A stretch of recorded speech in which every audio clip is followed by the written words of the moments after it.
Broadcasting live from Dar es Salaam, Tanzania, this is TBC News. Our top stories tonight. President Samia chairs the final cabinet meeting ahead of the elections.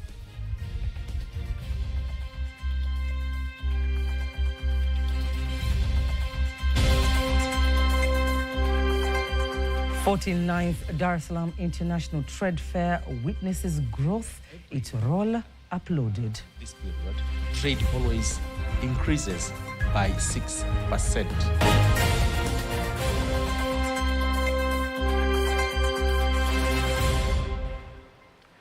Good evening, I am Kanki Mwaigomole. You can also follow us live via our YouTube channel, TBC Online, and also get all the latest news through our Instagram, Facebook, and X pages at TBC Online. President Samia Suluhu Hassan has chaired a cabinet meeting at the Chamwino State House in Dodoma with deliberations focusing on various operational matters for national progress. The cabinet meeting is the last for the sixth-term government before the general election in October this year. The meeting was attended by various government leaders, including the Vice President, Prime Minister, Deputy Prime Minister, Chief Secretary, Ministers, and Permanent Secretaries. The 49th International Trade Fair concluded yesterday with the number of international companies participating in the fair rising to 394, an increase of 110 firms compared to last year.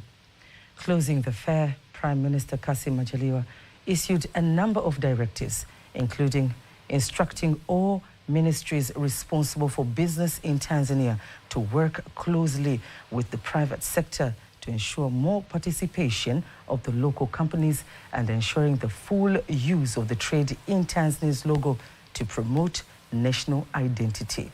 To analyze more about the fair, my colleague Nasa Kingo spoke with the Senior Economic and International Affairs Analyst, Dr. Bravios Kayoza, and here he starts by explaining the significance of the fair to the national economy. Number one, it is an opportunity for the country to showcase its internal trade patterns in terms of innovation, what people have been innovating in that particular space. But number two is to unleash the important factor of market participation in the economy. And this is very important because when you are building modern economies, it's very important to make sure that you build the market whereby most people participate. But you cannot participate if you don't showcase what is happening from the production factor to the market factor. And I think that has been very important. And of course, because we have been doing this in the country, it is showing that it has helped to increase trade activities when we compare trade as a percentage of GDP. And let's take this into account that because of the trade fair that we have been doing, every year after this period, trade always increases by 6%. Now, if you have trade as percentage of GDP at today we're talking about 42%. We don't have the figures yet, but it's estimated that it will jump by the end of October also. It will jump to about 48%, and that's a very good thing to the economy, and that's a very good thing to our producers. That's a very good thing to our consumers as well. Speaking about innovation, this year's trade fair targeted to make the fair commercially and in terms of innovation, in terms of trade as well as a hub. All this to improve Tanzania's global competitiveness. Do you think, according to your view, has it been so far? I think so far we are seeing some progress. We have not to deny that. And you have to look at the following issues if you are to get to the bottom of it. One is that we have seen a different of new varieties of products, if I may say so, in terms of, goods and services. And if you are to be keen, I think these products and goods and services have unleashed impetus, new impetus in terms of what has to be developed more in the market. The first trade fair was held in 1963. Now it's almost 62 years on. Now, based on all these years, do you think what we have right now is where the International Trade Fair should be right now, 62 years on? I think we have had our progress, but I must say that we need to do much better. And I think plans are in the pipelines. We have seen that, for example, the space itself is going great development. And I listened to the director responsible for that in cooperation with the PPP Center. There are great ideas in terms of how to move it forward. But again, I think if you are to look at the way in which we have been able, of course, to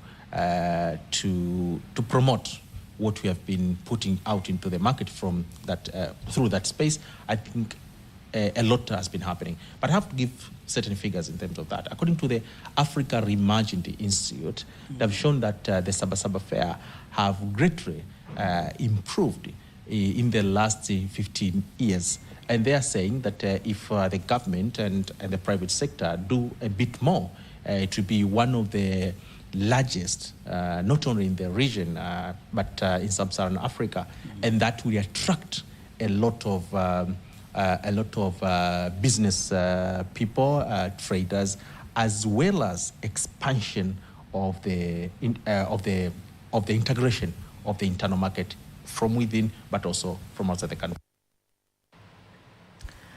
Mbeya University of Science and Technology, in collaboration with stakeholders and institutions, have organized a 3-day International Food, Energy, Water Conference involving researchers, students, businessmen and women, and farmers to discuss the effects of climate change, food security, energy, and water. Here's a report by Adolf Mbata, read by Faida Ngaga. The Food, Energy, and Water Conference involves researchers, students, businessmen and women, and farmers, including experts from 9 countries, including Tanzania, Kenya, Uganda, Israel, the United States, Ethiopia, South Africa, Zambia, and Malawi. Professor Alois Mvuma is the Vice Chancellor of the Mbeya University of Science and Technology. And here, he elaborates the objectives of the conference and its relevance at the present time. As the President mentioned, we have the potential to feed Africa. To achieve this, we are implementing strategies that focus on efficient water use through irrigation and the proper utilization of land for productive agriculture. Dr. Eliza Makalapa is the acting dean of the Faculty of Agricultural Science and Technology at Moose University. However, due to climate change, our agriculture sector is facing numerous challenges, drought being a major one. That's why science and technology will play a crucial role in enhancing our agriculture output. Immediately after opening the conference, the Mbeya District Commissioner Solomon Itunda says the conference focuses on the implementation of plans to ensure water, energy, and food are set as top priorities. This meeting and the discussions we have had here are very important. If the ideas shared are acted upon, they can significantly boost production and drive meaningful development. Faida Ngaga, TBC News. Meanwhile, health stakeholders across the country are urged to work together to ensure screening for cervical and breast cancer is readily available countrywide in an effort to reduce the high number of deaths resulting from late diagnosis. Speaking to TBC on the sidelines of a campaign launched by the Empower Women Development Initiative, the organization's Chief Executive Officer, Aikande Kimaro, emphasized the importance of early detection, insisting that if the cancer is detected on time, many lives can be saved. The corporate world, the UN likes, the organizations, the international organizations, get to see people that do this. They could join forces to to reach out women, to reach out special groups, to reach out children in the same cases. You know, there was also a topic somebody brought to the desk early today, saying, who says for the men? People could stand up for them, yeah? So my call to all Tanzanians, my call to the society is, let's stand for one another. Representing the guest of honor, the Ilala District Commissioner and Administrative Officer Flora Mgonja calls on women to take the advantage of the opportunity for screening before their conditions become more serious. On the other hand, the acting medical officer in charge at Amana Regional Referral Hospital, Dr. Mafele Ihoyelo, expresses a concern over the low level of awareness on breast and cervical cancer across the country, stressing the need for more education and outreach to encourage early testing and regular health checkups. Supposed to check this organization or other organization to check their health, and all in all say that it is very important as women, because we supposed to support our government in economy, socially, etc. But health is very important. Generally, the problem in the country is huge, but the awareness about this problem is minimal, because we usually receive patients who are in late stage rather than in the early stage. That justify the awareness is minimal, because if the awareness is somehow to the extent people know their problem, we could have received a little number of patients in the late stage than the early stage. In other news, the government of Tanzania, in collaboration with the United Nations Development Programme, UNDP, and the Embassy of Ireland, have launched the Women in Sustainable Energy Scholarship Programme, aiming to empower women in the country's energy transition drive. Speaking to TBC News, the Dar es Salaam Institute of Technology Senior Lecturer and Researcher in Energy, Dr. Respicious Akiza, says the Women in Sustainable Energy Scholarship Programme will integrate theory and practical to ensure competence relevant to the global needs. It just takes a long period of time. So we have experience from the past years where integrated practical with the theory. We are inviting expertise from outside the country to train our students and our Tanzanian professionals. So we think if you integrate, it's easy to hire someone from outside. So when they graduate, automatically they will be competent to work direct from the college. Assist the country in any way to reduce the electricity consumption, because we have a very limited source for electricity production, and if we don't use them efficiently, it means that sometimes we will not be able to cover our electricity issues. But if the country has this awareness of energy efficiency and everything, it means they will be able to reduce their energy consumption, and the plant that we have, they will be sufficient to supply the electricity need all over the country. The UNDP representative, Dr. Abbas Kitogo, and the Deputy Head of Cooperation at the Embassy of Ireland, Helen Kunhan, believes that the program will give Tanzanian women the technical skills and leadership tools needed to the country's energy transition drive. Number of women. And this is very good, especially looking at the impact of energy, especially in terms of cooking. Women are highly affected compared to men. So when you have professionals, engineers, and experts in the energy sector comprising of women, then these professionals will go out and support, various initiatives, especially focusing on women and reducing the burden that women are facing currently, especially in the area of cooking. It is proud to partner with Tanzania, with UNDP and DIT, and to invest in the next generation of clean energy champions. Empowering women in energy is not only a matter of equity, it's an investment in resilience, innovation, and a greener future for all. Aligned with Tanzania's newly launched National Energy Efficiency Strategy 2024-2034, the program targets the gender equality in key areas such as renewable energy, energy efficiency, clean cooking, and e-mobility. A total of 250 million Tanzanian shillings has been allocated to support the program for the 2025-2026 cohort.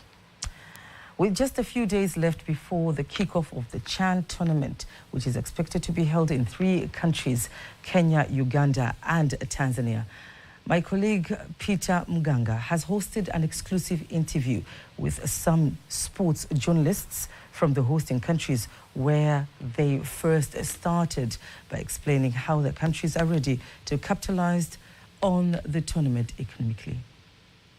For me, and for the few Ugandans that I'll be representing here, it means a lot in a way that, one, the entertainment of the game is actually coming here, and 2, we also have to look at the element of finance, because very many fans will be traveling from across the globe to actually come down and, visit Uganda and enjoy Uganda. So we are trying very much to open up our very own borders and our very own country to the millions who will be coming up. We are going to see a huge, massive energy in terms of marketing. So I think we are ready as a country, because our stadia, we had an issue with our stadia, but they were approved by CAF recently, the Kasarani Stadium, Nyayo, our training centers within sports complex, alongside our police circle. So as a country, in terms of stadia, we are ready. In terms of hospitality, we are ready. In terms of also ticketing, I think we've done a major step ahead of Uganda and Tanzania, and I think we are good to go as Kenyans. It has been a very good preparation, and I think as a nation, we are ready for the tournament, and we are waiting for each opening that could be an historic event in Tanzania, especially in Dar es Salaam. You know, Tanzania is like, I could say, is a football mogul country. People love football, and they are cheering and are waiting for the tournament for so long. This is going to be, I think, one of the historical opening this CHAN tournament this year. Back to you, Jason. Currently, we have experienced a massive number of young people, Gen Z. They have decided to protest for their demands towards Kenyan government. Despite of all demonstration and a head tournament which is expected to take place in Kenya, is Kenya ready to assure safety of teams, fans, delegates across African countries during this CHAN tournament? It's a major key concern in terms of hosting this tournament. And last week, during the first presser of the Harambee Stars, it was attended by also the Minister of Sports here in Kenya, Salim Mvurya. And personally, I can report, or I can analyze by saying that I asked him personally, Minister Waziri, are you concerned? Are you wary about the safety concerns of fans who are coming in from Zimbabwe, Angola, DRC to come to Kenya to watch these matches? Do you have any fear about this? Because we've been having Gen Z protests, and they can come up anytime. So his response was simply that him as a person and him as a minister is quite assured that the government of Kenya will do everything possible to ensure that there is fan safety and also team safety. But then he also insisted that fan safety or safety during matches doesn't start by or from the police or from the government. It starts with the citizens themselves. So he urged the Kenyans to be united, because this is a time that we can be united. Let's go back now to Brother Peter Otai. How do you picture the position of East African teams, especially these hosting countries, in matter related with the success and the performance generally towards this CHAN tournament? If you look at the group stages, by the way, they're not very, very easy. And if you look at the teams that actually make up the groups, because if you look at Uganda, we're in Group C, alongside Algeria, South Africa, Guinea, and Niger. These are not very, very easy countries to actually play with in terms of football, because if you look at the South African League, it's a very good one. The Algerian League is a very good one. Niger maybe, and the likes of Guinea would be a little bit there, but it's going to be a very tricky one. On the other side, if you look at Kenya, they're in a very tricky group with Morocco, Angola, DRC, and Zambia. And of course, if you look at Tanzania, where you come from, you have Madagascar, Mauritania, Burkina Faso, and of course Central African Republic. So it's going to be a relatively very tricky tie for the host nations. For Tanzanian side, I think, everyone is already knowing. It's a red flag. It's alert that we can do something because these players have been participating with their clubs in a CAF Champions League, in a CAF Confederation Cup. They played last the finals with the Simba Sports and the Yanga Sports. So I do believe they can show up. They can make everything okay for this tournament. No one have an excuse for Tanzania side. Tanzania national team have no excuse in the tournament. They have to do everything. They have to give everything. They have a confidence. They have a players. Nothing will be excuse for Tanzania. Thank you so much, Peter Mganga, with that exclusive interview. Everybody's so excited, especially sports lovers. Now let's go to Beyond the Ballot and take a closer look at 18 political parties gearing up for Tanzania's 2025 general elections. Today, Faitha Ngaga takes us inside the story of NCCR Mageuzi, its roots, its vision, and its place in the country's political landscape.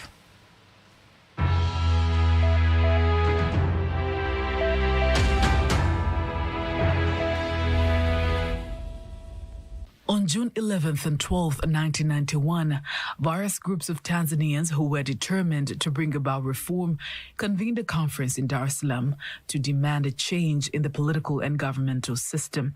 They resolved to form a National Committee for Constitutional Reform, NCCR. The committee mobilized citizens across the country on the issues of constitutional reform and promoted a public debate and political analysis, leading to the abolition of the single-party system and the establishment of a multi-party democracy. The government accepted the demands for reform and passed a constitutional amendment to allow multi-party politics in Tanzania. The amendment repealed the article that stated that Tanzania was a one-party state with the enactment and passage of the Political Parties Act No. 5 in 1992. This law only covered the registration and operation of political parties. From then on, several groups within the NCCR formed various independent political parties, and the remaining activists within the committee decided to establish a political party under the name NCCR Mageuzi, meaning National Convention for Construction and Reform, or NCCR for short. The founders of NCCR Mageuzi were a diverse group of intellectuals, professionals, and activists united by a common goal to promote democracy, good governance, and social justice in Tanzania. Their vision was clear: to create a political alternative that could challenge the one-party dominance and give voice to those marginalized in the political process. Throughout the 1990s, NCCR Mageuzi played a crucial role in shaping Tanzania's political landscape. It participated in elections, engaged in public debates, and pushed for constitutional reforms that would strengthen democratic institutions. The party's emphasis on transparency, accountability, and citizen participation resonated with many Tanzanians seeking a better future. Over the years, NCCR Mageuzi has continued to evolve. While its influence has fluctuated, its dedication to democratic principles remains unwavering. The party has been a platform for political discourse and a training ground for leaders who continue to contribute to Tanzania's democracy. Currently, the chairperson of the party is Haji Hamis, who succeeded James Mbatia, one of prominent politicians in the country and also one of the founding members of the party. Today, NCCR Mageuzi stands as a reminder of Tanzania's journey toward political openness and the ongoing quest for a more inclusive and representative government. Its history reflects the power of ideas and the courage of those who dare to demand change. Faitha Ngaga, TBC News, Dar es Salaam.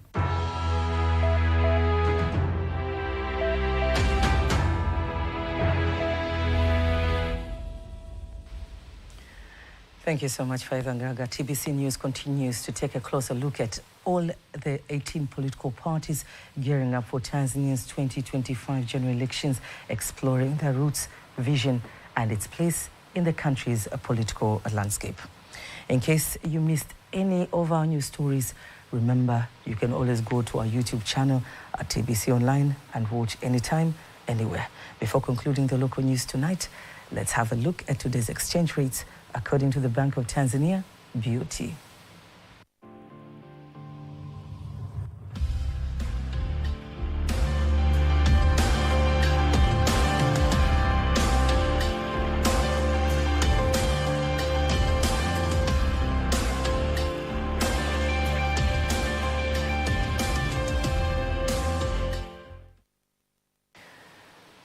Don't miss TBC News every weekday. Sports News is up next.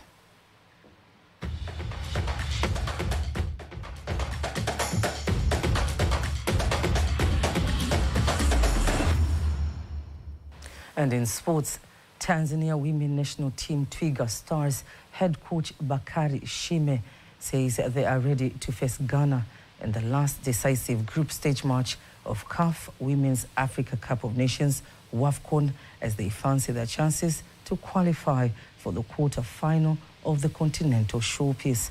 Head coach Shime believes that players are ready to showcase their talent to outclass Ghana, reflecting skills from the technical bench, hoping that they will display the needed skills during the game. We are ready to play our last match of WAFCON in group stage, but we are well prepared to make sure that we win the last match against Ghana and qualify for the quarter-final of the Continental Showpiece. Players are ready for the contest, and the technical bench, we have done everything to reach that goal. Wachezaji wako vizuri, kila tuko vizuri. Tunasubiri muda ufike kwa ajili ya mchezo. Twiga Stars is at the bottom of the group with 1 point, and only a win will make them qualify to the quarter-final CAF Women's Africa Cup of Nations, WAFCON. And that is sports news. Now, before we conclude the news bulletin for tonight, let's take a look at the weather forecast for the next 24 hours. Dear viewers, my name is Jess Makwata from Tanzania Meteorological Authority. Welcome for 24 hours weather forecast starting from tonight. During the night, we expect cooler condition over southwestern islands compared to the rest part of the country, with the lowest minimum temperature of 80 degrees Celsius expected over Mbeya and Njombe regions. While in terms of wind, we expect a windy to flat speed of 30 kilometers per hour for Lake Victoria, southern part of Lake Tanganyika, as well as the entire coastal belt. While over the northern part of Lake Tanganyika, Rukwa and Nyasa, we expect a windy to flat speed of 20 kilometers per hour. And tomorrow, generally, we expect Kagera and Mara to feature partly cloudy condition, thunder showers over a few areas and sun periods. While over Tanga, Azores of Unguja and Pemba, we expect just light rain showers over a few areas and sun period. The rest part of the country, we expect it to feature just partly cloudy condition and long sun periods. Dear viewers, now let's have the next 4 days weather forecast, starting from the day after tomorrow. Dar es Salaam, we expect light rain showers on 18th of July 2025. While Dodoma, we expect it to feature mainly partly cloudy conditions. Weather of Mbeya, for the coming 4 days, we expect a partly cloudy condition and sun periods. However, over Mwanza, we expect it to feature partly cloudy condition, thunder showers over a few areas. Kilimanjaro region, we expect it to feature mainly partly cloudy condition and sun periods. However, over Morogoro, we expect it to feature the same scenario, partly cloudy condition and sun periods. Arusha region, we expect mainly partly cloudy condition for the coming 4 days. Dear viewers from Tanzania Meteorological Authority, that is what we have for today. Thanks for watching, and we wish you a good night. And that's all we have for tonight. Don't miss our next bulletin in Kiswahili at 11 p.m. On behalf of the whole team, I'm Kanki Mwegomole. Good night.